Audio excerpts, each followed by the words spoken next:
ஜெபமாலை தியான மையத்தின் ஜெப வீரர்களே, மத்தேயு நற்செய்தி 7ஆம் அதிகாரம் 17வது வசனத்திலே ஆண்டவர் இயேசு கிறிஸ்து இவ்வாறு கூறுகிறார், நல்ல மரம் நல்ல கனிகளை கொடுக்கும் என்று.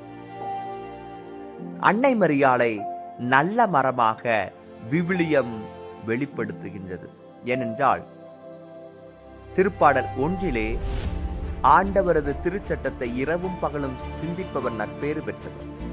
அவர் நீரோடையோரம் நடப்பட்ட மரம் போல இருப்பார், பருவ காலத்திலே கனி தருவார் என்று உருவகமாக வெளிப்படுத்தப்பட்டிருக்கிறது.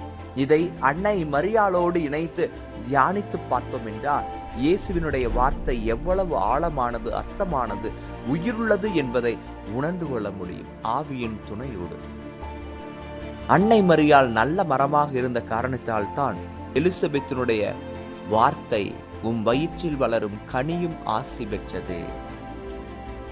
அன்னை மரியாள் மரமாக இருந்தால் இயேசு கிறிஸ்து கனியாக இருந்தார்.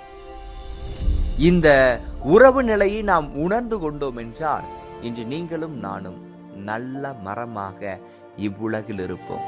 நல்ல மரம் என்பது ஆண்டவருடைய வார்த்தையை தியானித்து சிந்தித்து கடைபிடிப்பதன் வழியாக நீரோடையோரம் நடப்பட்ட மரம் போல, அன்னையைப் போல என்றுமே பசுமையாய் இருக்கக்கூடிய கனி தரக்கூடிய வாழ்வை நாம் வாழ்வோம். அதைத்தான் ஆண்டவர் இயேசு கிறிஸ்துவும் வெளிப்படுத்துகிறார். யோவான் நற்செய்தி 15:9 என் அன்பில் நிலைத்திருங்கள்,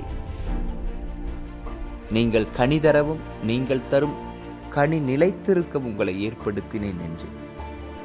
இன்று அன்னை மரியாளை நமது தாயாக ஏற்றுக்கொள்கிறோம் என்றால் நீங்களும் நானும் இயேசுவுக்கு உகந்த நிலைத்திருக்கக்கூடிய கனிகளை வெளிப்படுத்த அன்னை மரியாள் சிந்தனையை தூண்டிக்கொண்டே இருப்பார், நமக்காக பரிந்து பேசிக்கொண்டே இருப்பார்.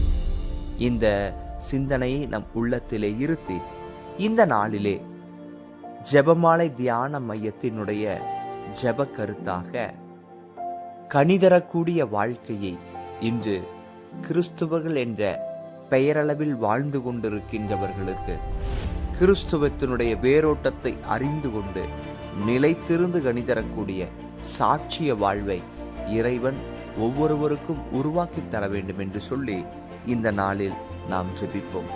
அன்னையே வாழ்க, அமளியே வாழ்க, மரியே வாழ்க, இயேசுவே உமது வல்லமை வருக.